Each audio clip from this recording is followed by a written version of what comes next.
Greetings and welcome to the GWW Grainger fourth quarter 2025 earnings conference call and webcast.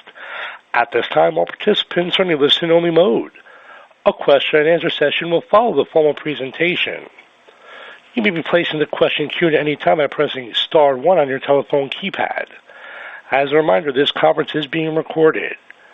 If anyone should require operator assistance, please press star zero.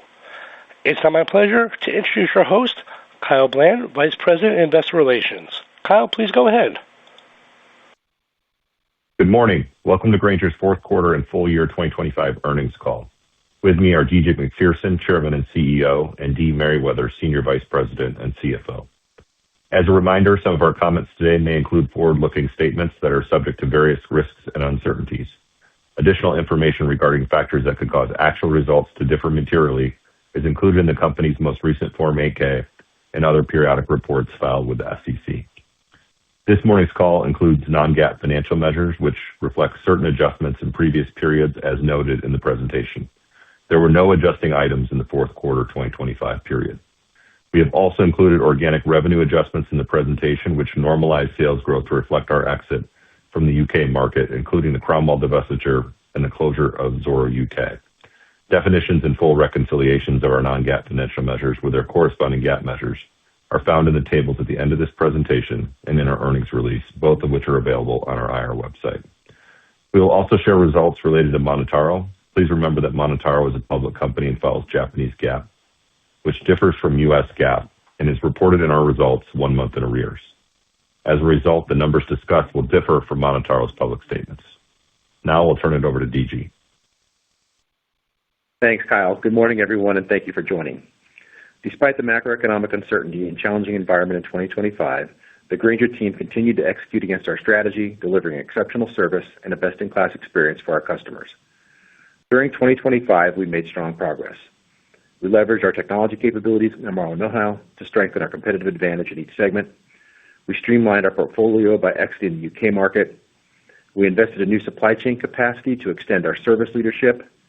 We live the Grainger Edge each day to foster a workplace environment where team members can build a rewarding career, and we delivered on our financial commitments for the year. Overall, this progress positions us well as we move into 2026.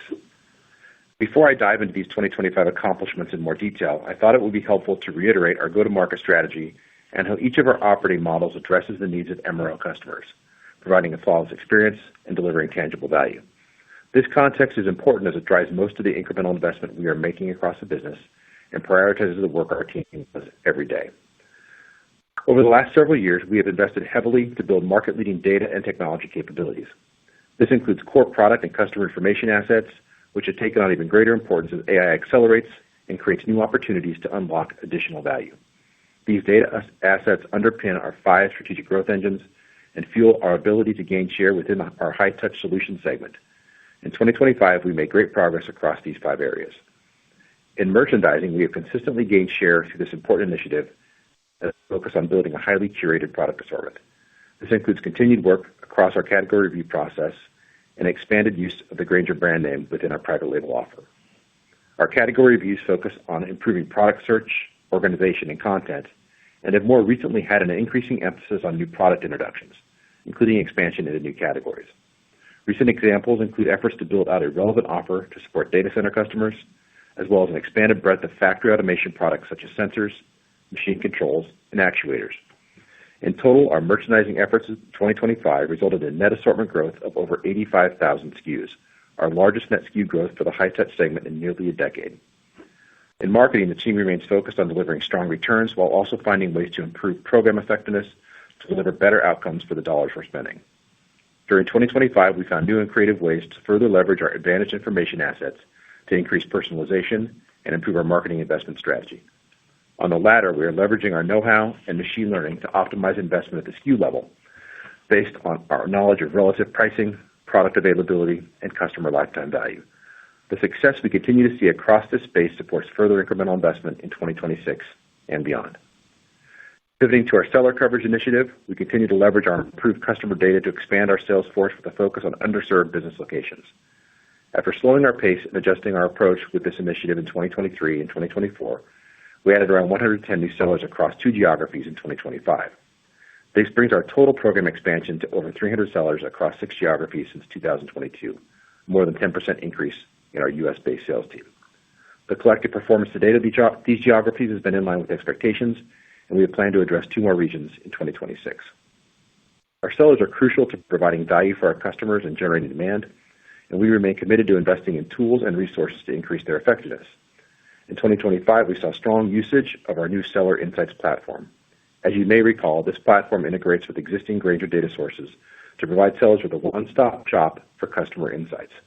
In 2026, we'll leverage AI on this platform to deliver actionable insights, identify new customer contacts, and strengthen leader coaching opportunities. We're just scratching the surface of our potential in this area, and we're excited about the path ahead. Lastly, we continue to see increased demand for value-added services as labor scarcity and cost savings initiatives become customer imperatives. In KeepStock specifically, this has resulted in new customer installations and product category expansions, driving further embeddedness and deeper share of wallet. Additionally, the KeepStock team made progress over the past year, further developing customer-facing tools, and we anticipate a broader rollout of these new capabilities to begin in 2026.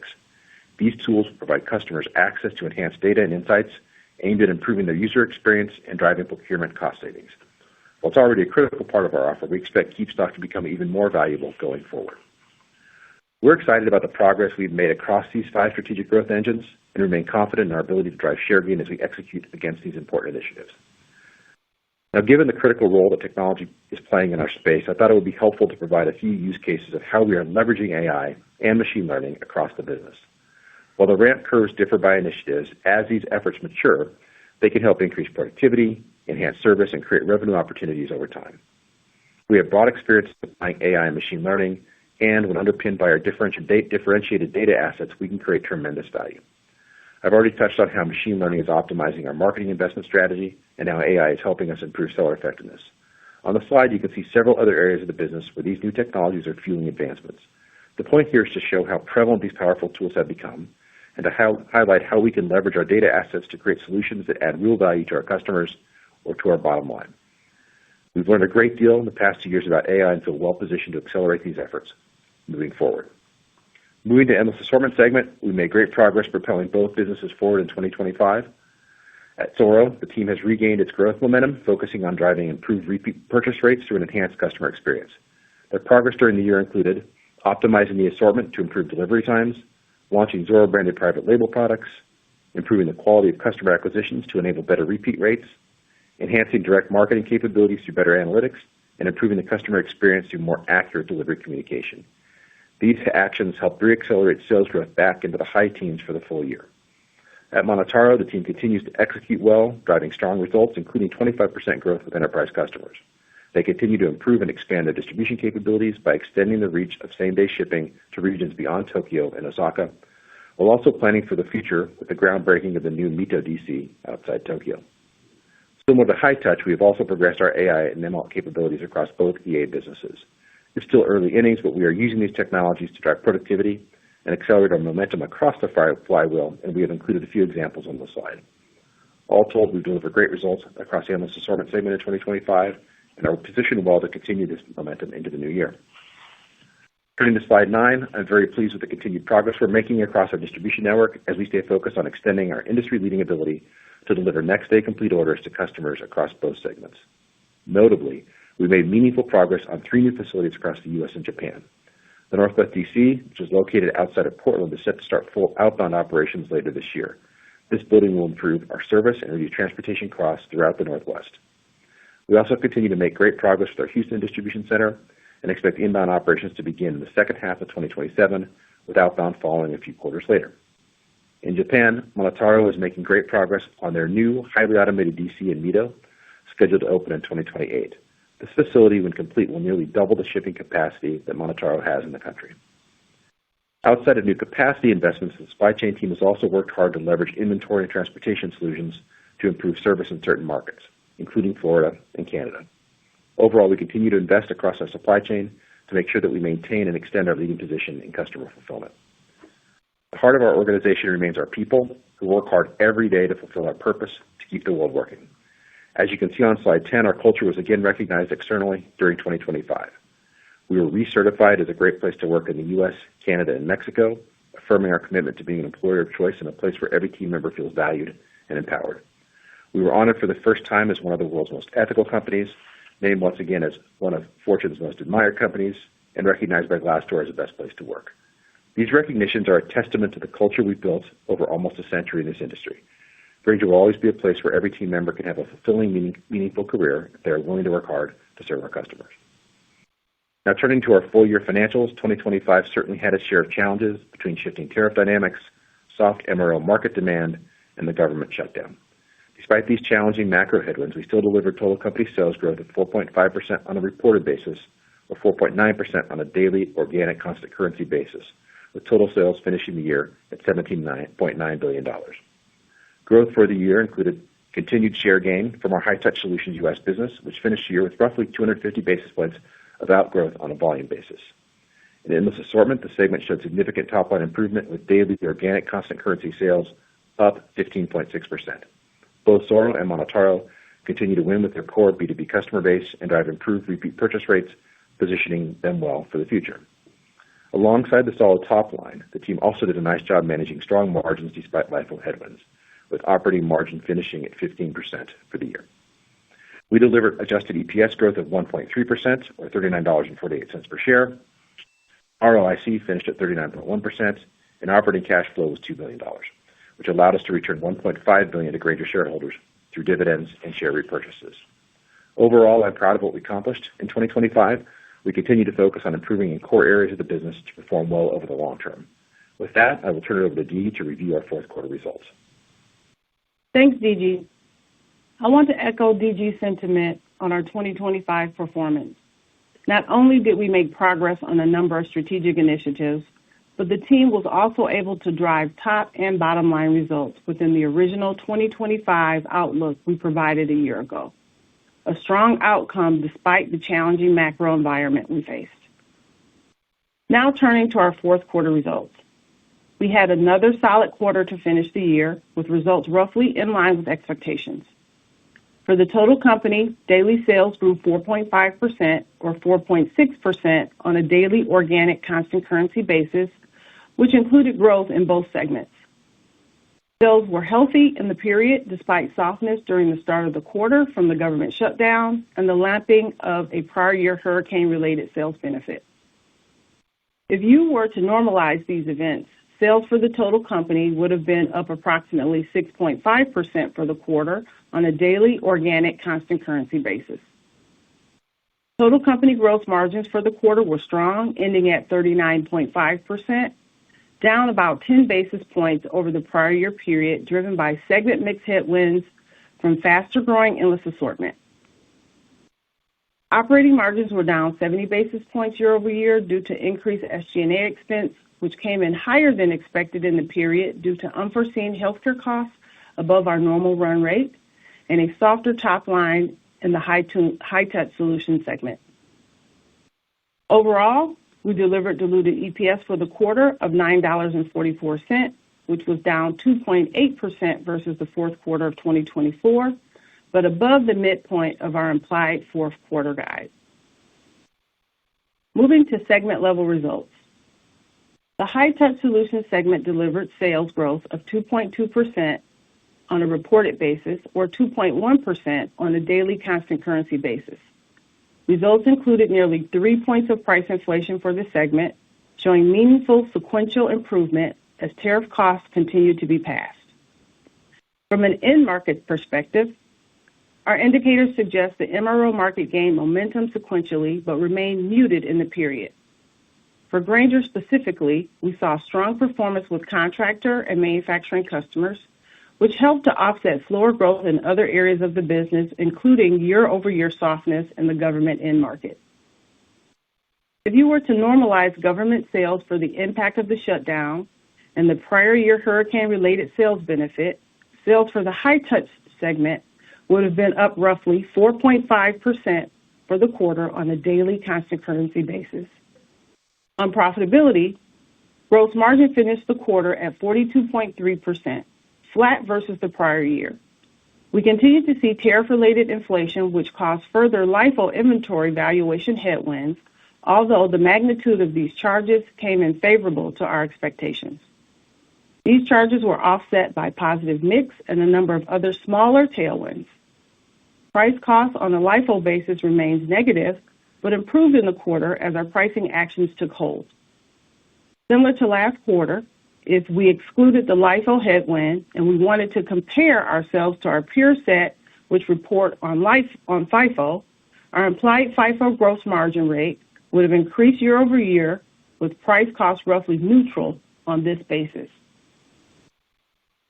On SG&A, margin delevered in the period as payroll and higher than expected healthcare costs, along with continued marketing investment, were only partially offset by productivity. We also saw a softer top line in the period due to the impact of the government shutdown, which further weighed on margins. Taking all this together, operating margin for the segment finished at 15.8%, down 120 basis points versus the prior year quarter. Before moving on, I want to share a brief update on where we are with tariffs. In the fourth quarter, we remained engaged in active dialogue with our supplier partners and took modest price increases in November to help offset continued cost pressure. These actions were on top of the price increases in May and September when we began to pass through tariff-related costs. In January of this year, we passed further price in response to previously delayed tariff inflation and to offset annually negotiated cost increases with our suppliers, which were largely in effect as of February 1st. These actions are net of a partial rollback on certain Chinese tariffs announced at the end of last year. As we look ahead, we've passed the majority of known tariff-related costs to date, but the situation still remains fluid. Importantly, our team is staying agile, and we remain confident in our ability to adhere to our core tenets to reach price-cost neutrality over time while maintaining competitive pricing. Turning to slide 16, we wanted to share an update on our volume outgrowth for the high-touch U.S. business. When we last spoke about outgrowth in detail, it was during the first quarter of 2025 as we observed a meaningful inflection in the underlying single-factor IP benchmark that we use to measure MRO market volume. This inflection was misaligned with what we're seeing on the ground with our MRO customers and likely caused by shifting macroeconomic dynamics. These dynamics are driving bifurcation across industries where tariffs are impacting demand in some industries while others are experiencing a tailwind, notably those tied to aircraft manufacturing and data center build-outs. As we've been discussing over the past few years, we built a separate market model back in late 2023 after a sustained period of dislocation between what we were hearing from customers and what the single-factor model was implying about market volume growth.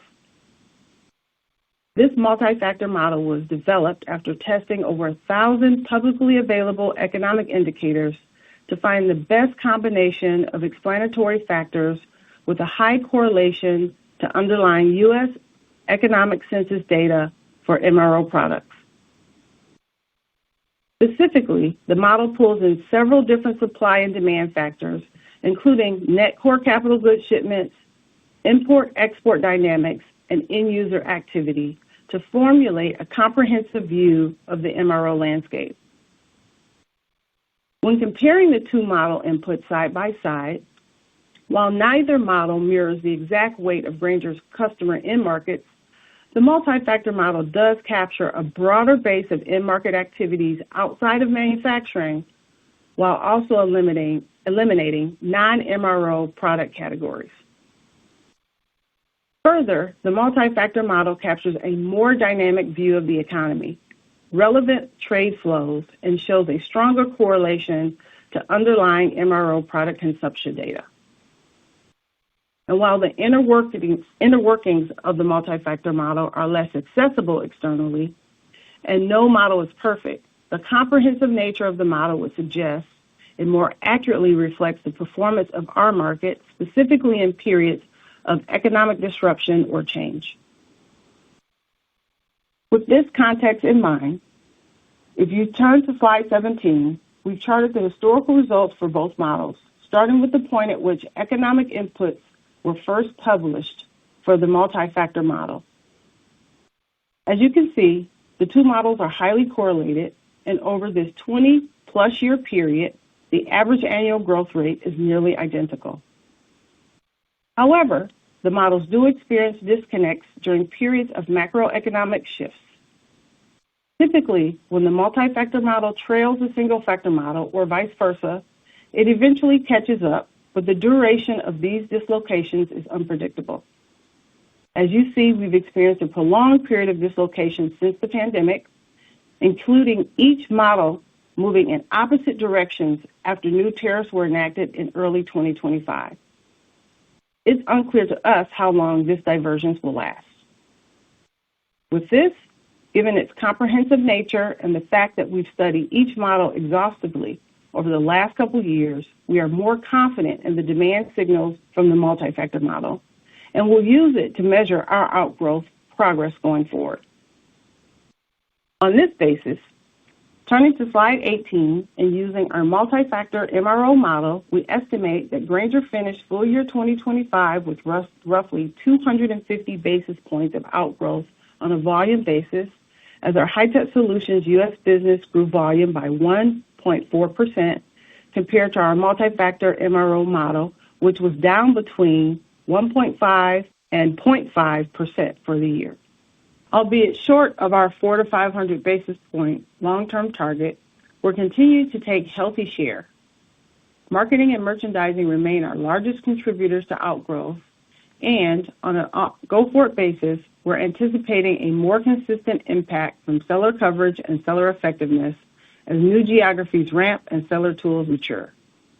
Overall, we remain confident in our strategic growth engines and their ability to drive share over the long term and continue to target 400 to 500 basis points of average annual outgrowth over time. Now focusing on the Endless Assortment segment.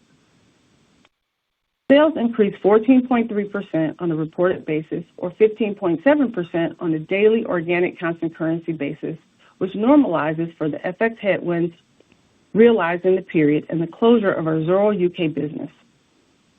Zoro US was up 16%, while Monotaro achieved 18.4% growth in local days, local constant currency. At a business level, Zoro continues its momentum, driving strong growth from its core B2B customers, along with improving customer retention rates.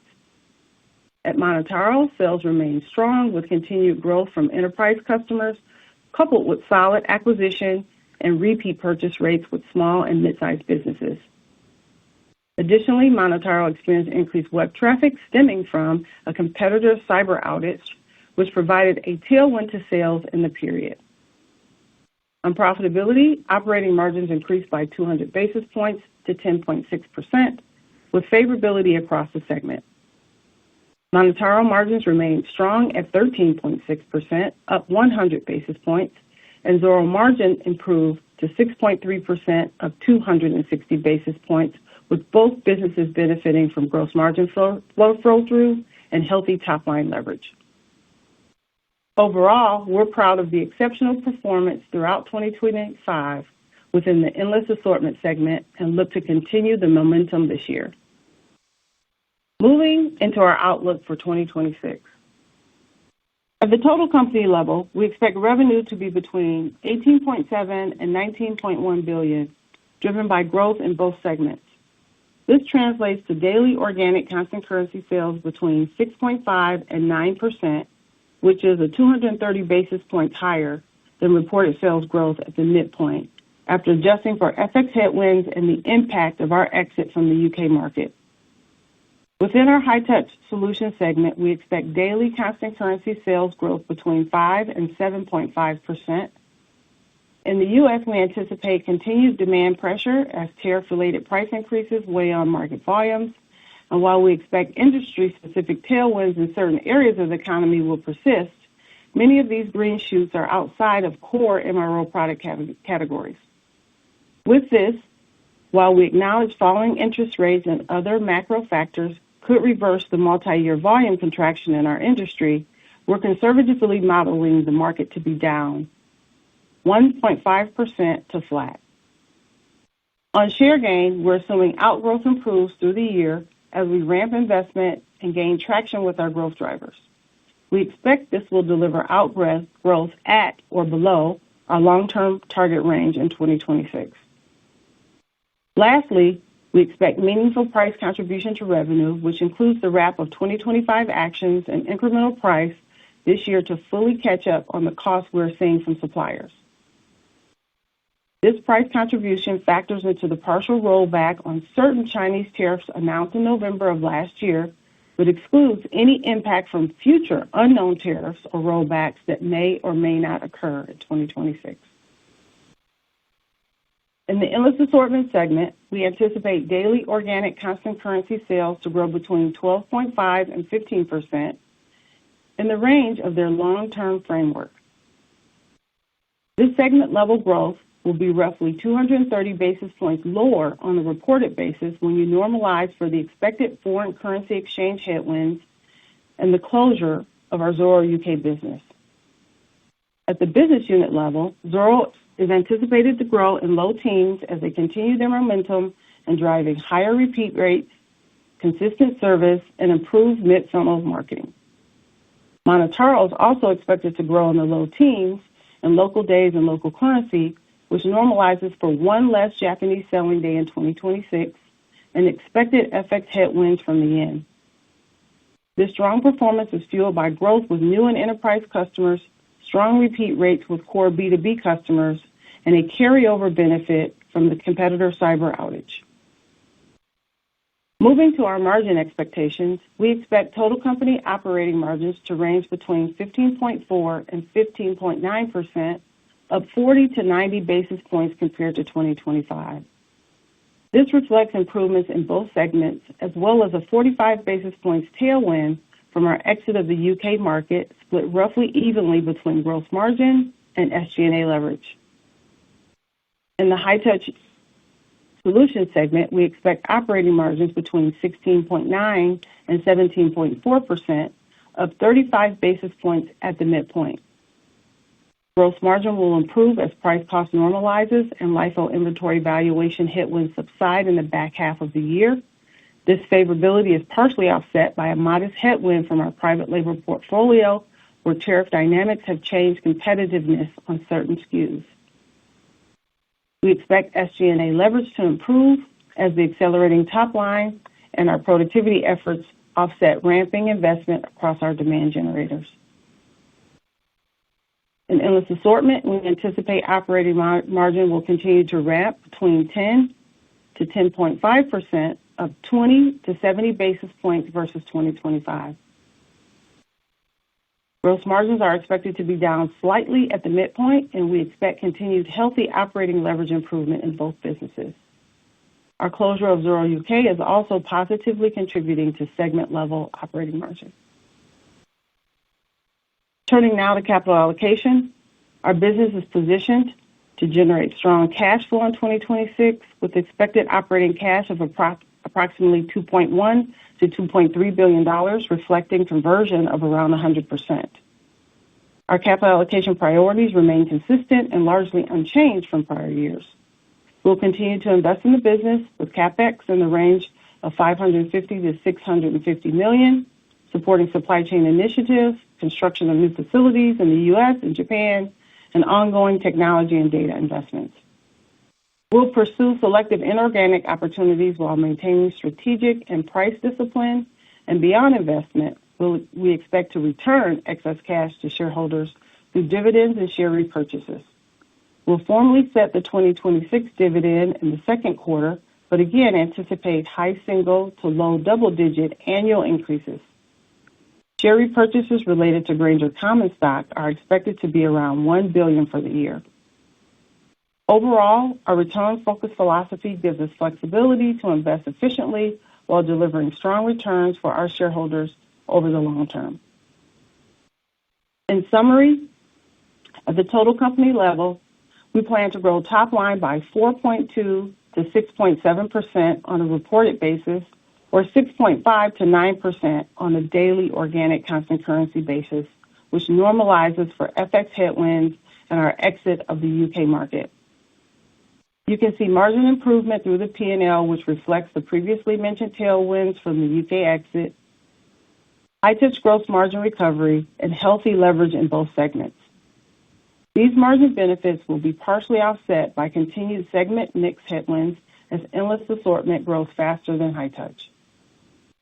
We're expecting the effective tax rate in 2026 to be roughly 25%, about 130 basis points unfavorable versus the prior year adjusted rate, mainly due to the impact of recent federal tax law changes and the lap of one-time tax planning initiatives that won't recur in 2026. Taking all this together, including our share repurchase outlook, we expect EPS of $42.25 to $44.75 per share, up over 10% at the midpoint. From a seasonality perspective, we expect year-over-year sales growth to be relatively consistent as we move throughout the year on a daily organic constant currency basis. Gross margin will deviate from its normal seasonality given LIFO and price cost dynamics as we comp over tariff headwinds in the prior year and reflect the impact of this year's annual Grainger show meeting. With this, first half gross margins will be at or slightly below our annual guide before rebounding in the back half of the year as the tariff-related impacts subside. Operating margin will follow a similar trajectory where the first half is at or below our full year guide before rebounding in the back half of the year. The first quarter is off to a strong start with preliminary January sales up over 10% on a daily organic constant currency basis. This start supports our expectation for the first quarter sales of around $4.5 to $4.6 billion, up north of 7.5% on a daily organic constant currency basis, or roughly 200 basis points lower on a reported basis. First quarter gross margins will remain healthy but decline sequentially versus the fourth quarter of 2025. This differs from our normal seasonal pattern as we continue to face tariff-related pressures and reflect the impact from the Grainger sales meeting, which flips to a gross margin headwind in 2026. This gross margin pressure will be offset by sequential leverage improvement, and we anticipate first quarter operating margins will be just north of 15% for the total company. Lastly, as I've consistently done at the end of the past few years, I've included our long-term earnings framework for reference. The only change from the last time I shared this framework is a modest change to our go-forward tax rate assumption to reflect new federal legislation.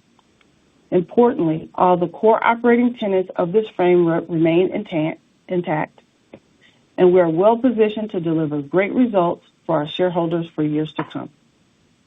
With that, I'll turn it back to D.G. for some closing remarks.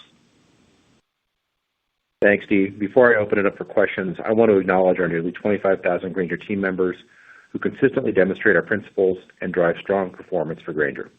Every day they show up, start with the customer, and compete with urgency to deliver on our purpose and create an exceptional experience. Looking ahead, I'm excited about how 2026 is shaping up and confident in our ability to extend our advantage for the long term. Regardless of the environment, we will continue to provide a best-in-class MRO offer while investing in the core of our business, an industry-leading distribution network and innovative technology capabilities. By staying focused on what matters most to our customers and creating a great workplace for our team members, we are poised to deliver continued growth, share gain, and strong returns for our stakeholders. With that, I will open it up for Q&A. Thank you. We'll now be conducting a question and answer session. If you'd like to be placed in the question queue, please press star one on your telephone keypad. A confirmation tone will indicate your line is in the question queue. You may press star two if you'd like to remove your question from the queue. For participants using speaker equipment, it may be necessary to pick up your handset before pressing star one. One moment, please, while we poll for questions. Our first question today is coming from David Manthey from Baird. Your line is now live. Hey, good morning, everyone. My first question is a statement, really. 10% growth, daily organic constant currency in January looks pretty good. As we're looking at slide 21 and thinking about your guidance for the high-touch business, it looks like share gain similar to 2025.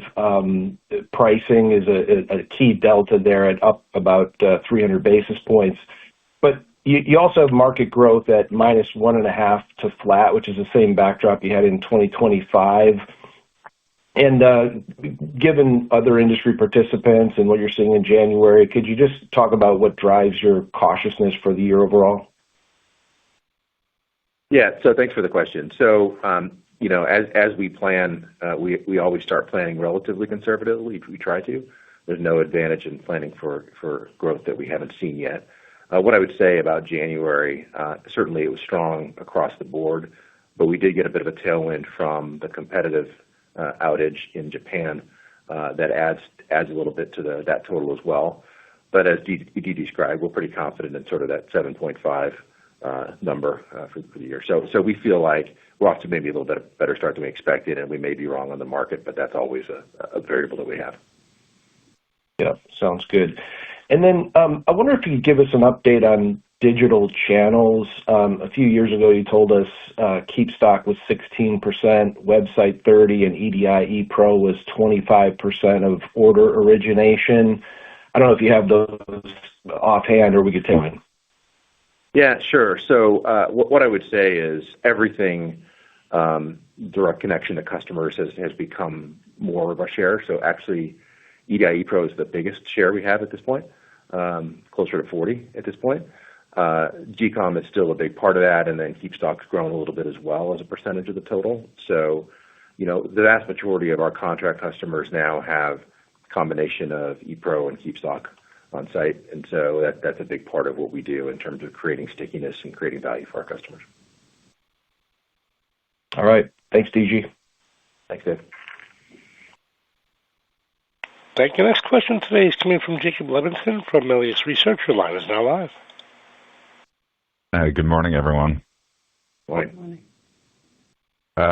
Maybe just thinking about David's question a little bit of a different way, DG. If you talk to your customers, your large customers, can you just give us a sense of what the tone of those conversations have been like? Because it certainly feels like we've seen some sort of cyclical inflection this quarter. Obviously, ISM, for example, but just trying to get a sense of when you talk to the CEOs, your peers, what the tone of those conversations are like, particularly if we're talking, more of the rate-sensitive end markets, not necessarily aerospace or data center. Yeah, I think the tone hasn't changed too much. I'd say there's no panic, but there's not really enormous tailwinds that people are seeing from a volume perspective. I think everybody's seeing price, which obviously helps with the revenue numbers. But generally, it's very, very industry specific at this point. So you can run the gamut from very, very high optimism to fairly strong pessimism as well. Overall, I think the mood is okay, but not expecting huge market growth. Okay, that's helpful. And just on the medium customer front, it seems like there's been quite an acceleration there the last couple of quarters, and I'm not sure if that's a structural change in how you're approaching those customers, or maybe there's just some price in there, but maybe you could speak to what's really driving that. Yeah, I mean, it's a little bit of acceleration. There were some comps that we had that make it look a little bit favorable. We certainly are focused on growing with mid-sized customers, and a lot of the things we do in marketing and merchandising help those efforts. So it's good to see a little bit of traction, but it's not a huge inflection point, although we expect to continue to grow mid-size faster than the rest. Fair enough. Thank you, DG. I'll pass it on. Thank you. Next question is coming from Ryan Merkel from William Blair. Your line is now live. Hey, everyone. Thanks for the question. I wanted to start with gross margins. I guess a two-part question. First, gross margins in 4Q were, a little bit better than we were thinking. Where did the upside come from there? And then secondly, can you put a finer point on first quarter gross margins? I think you said down sequentially, and just what was the reason? Thank you. Yeah. Hi. The main headwind that we received in the quarter was really related to LIFO. So we had kind of laid out, that LIFO would be a little bit more negative than what it actually came in. Still increased, but softer than that. So that helped us out from a gross margin perspective. And then as we continue to talk about, we did continue to take price, so price helped offset that a little bit in the quarter. So those were the two largest things that impacted Q4 from a gross margin perspective. And then in Q1, we do expect some of those LIFO costs to shift into Q1 as well. Correct. Okay, so it's really LIFO, which is why gross margins are down sequentially into 1Q? Yeah. Yeah. Okay. All right. The other piece in the first quarter is related to, as you heard in prepared remarks, we discussed the Grainger sales meeting. And so anytime we have customers attend the Grainger sales meeting, which is every other year, then our supplier rebates, due to our accounting methodologies, allow us to offset a portion of those rebates in SG&A. So therefore, it becomes a headwind on GM. And so that's going to happen in Q1 of 2026 as well. So it's a headwind. It's a headwind to GP and a positive to SG&A. Yeah. Net neutral. At operating margin. Okay, that's great. Thanks for that. And then for the 26 margin guide, it doesn't look like there's a lot of organic margin lift ex Cromwell.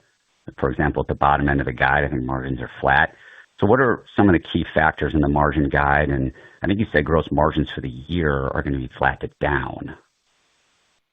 So yeah, if you look at it year over year, 25 to 26, don't forget EA is going to continue to grow faster than high touch, and that's a headwind for us of about 10 basis points. As you noted, the UK market exit is going to be a tailwind for us. And then when you look at high touch, there's a lot of puts and takes there. We talked a little bit about, Grainger sales meeting, price cost, and the LIFO tailwind that we will get mostly in the second half. That's going to contribute about 20 basis points. So when you add all that together, that's a 30 basis point difference between where we ended in 2025 to where we believe we will end in 2026. All right. Thanks. Pass it on. Thank you. As a reminder, that's star one to be placed into the question queue. Our next question is coming from Christopher Glynn from Oppenheimer. Your line is now live. Thanks. Good morning, everyone. Just in terms of the continued outgrowth for HTS, obviously it's been resilient in some very varied macro environments. But just curious what you think is really behind the differential in the current trend line versus the long-term expectation. Yeah, I think that, I would point to a couple of things. Certainly, some factors were out of our control. We have more exposure to government, so the government shutdown hurt the share gain in this year. But we also, if you remember, paused some more seller ads a couple of years ago when we weren't seeing the performance we needed to see and adjusted, and now we are seeing the performance, so we've reaccelerated that. But that's had an impact over the last couple of years as well. I would say that we're seeing good things in that front. We're seeing good things in seller effectiveness. We're seeing good things in on-site performance with KeepStock, and we also, along with marketing and merchandising, we're pretty bullish around net contracts that we've been seeing recently. So that's a positive force as well. So we think all that's going to get that improvement that we want to see. Great. And then on the comment on seeing improved endless assortment repeat rates, just wondering if you could double click on that. Yeah, I mean, the business has been super focused on getting consistent purchases from core business customers. They've changed a lot. I won't go into the details, as some of that's probably not worth sharing, other than to say the way we're acquiring customers, what we're doing with marketing, the way we're talking about service and communicating service delivery promise to customers, all that has helped. And they've seen significant increases in repeat rates over the last 18 months. So it's good to see. Great. And just a quick house cleaning. Dee, could you remind me what the January or the first quarter guidance for organic ADS was? 7.5. Yeah. Great. Thank you. Thank you. Next question today is coming from Tommy Moll from Stephens. Your line is now live. Good morning, and thank you for taking my questions. Good morning. DG, I wanted to follow up on your comment a second ago about the trend below your target for long-term outgrowth in recent years. Point taken on the pause that you've communicated previously on the seller ads, but if we just look high level here, you had outperformance versus your target pretty meaningfully during the years 22 and 23. So I'd characterize what those had in common as an external stress on the supply chain, just globally, where you had scale, your competitors lack scale, that nets to your benefit. If we think about a lot of the other years, there's a more normalized environment where you're performing below that 400 to 500 target. Is the simplest answer here not just that 400 to 500 is an average, but you're really going to punch above that in times of stress in the market, and in a quote-unquote more normalized environment, you're probably going to be a bit below the target?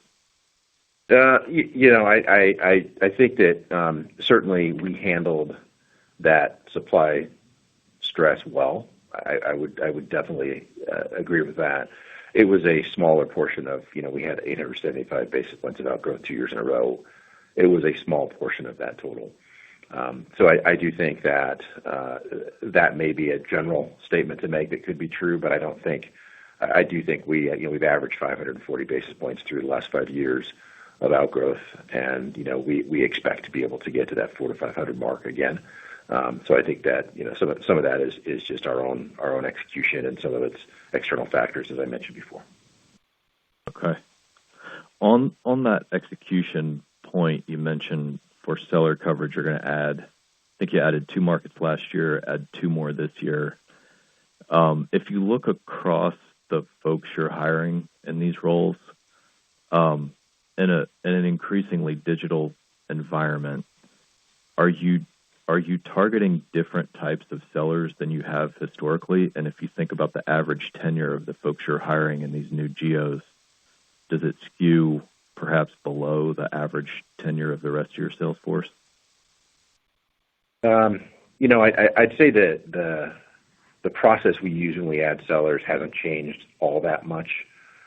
We're looking for general selling skills and some sort of interest in the types of product we sell and the environments we sell in, and that hasn't changed much. I think there's a broader trend here that has been an important one from our customers, which is generally lack of mechanical talent, I'd say.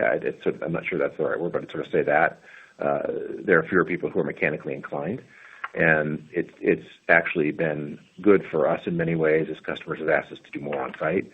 And so that's a trend that we do see. But in terms of who we're hiring, we're still looking for a lot of the same skills we've looked for in the past. Thank you. I appreciate the insight. We'll turn it back. Thank you. Next question is coming from Chris Dankert from Loop Capital Markets. Your line is now live. Good morning. Thanks for taking the question. I guess, like you said, we've seen some nice market share gains and some optimization of what's within Grainger's control here the past couple of years. But just looking back at the market share numbers, looks like we're guiding for a 5th consecutive year of contraction in the market. Maybe just does that imply we're in an impaired or shrinking market? Does that imply that reshoring is a bit of a mirage? Maybe DG, what do you see when you see that contraction 5 years running? What are you pulling out of that? I think if you look over 30-year history, the reality is that manufacturing activity has been pretty stable in the U.S. It hasn't been increasing much, and employment has gone down. I think that sort of gives you a sense that long term, from a volume basis, our market has never been a fast-growing market. And so that's why we have the earnings algorithm we have: gain share consistently, a little bit of price, and then manage expenses and get SG&A. That's what we have to do. I think in all industrial markets, you would see something similar, to be honest. And we studied industrial markets in the past. Most of them are not fast-growth markets. Fair. I guess just shifting gears a bit to the digital investment. I know a lot of your peers look at clicks to success. Maybe just, is that a metric you guys track? Any kind of color you can give us on improvement there? Is there a different KPI that you measure with the digital investment and the AI investment? Just any thoughts there? Yes. Well, are you asking about like online, how we measure success online? Yeah, just how quickly customers can kind of get to what they need digitally online. Yeah. Oh, yeah. So we look at a whole bunch of metrics. We track the process sort of soup to nuts as we look at it, and certainly conversion rate, which is I think what you're talking about, is a big metric that we do look at for sure. And we also do a lot of surveys to understand competitiveness and how we do competitively on a bunch of digital sort of journey factors. And so I'd say we're super well measured in that space. Yeah, thanks so much. Thanks. Thank you. Next question is coming from Stephen Volkmann from Jefferies. Your line is now live. Hi. Good morning. Thanks for taking the question. Most of mine's been answered, but I wanted to go back, Dee, to your slide around tariffs, which is helpful. But is the message that you've now priced for all the tariff increases that you've seen? So, yeah, we have essentially passed through all known tariffs and working in this quarter to also correct for some of the Chinese tariffs that were rolled back in November. So based upon our annual cost negotiations that the team went through in the back half of 2025, we feel like we're fairly caught up in passing costs on to customers at this point in time. Now, anything in the future that is unknown, whether, for additional tariffs or further rollbacks, we have not included any estimates of that nature in our outlook. Okay, great.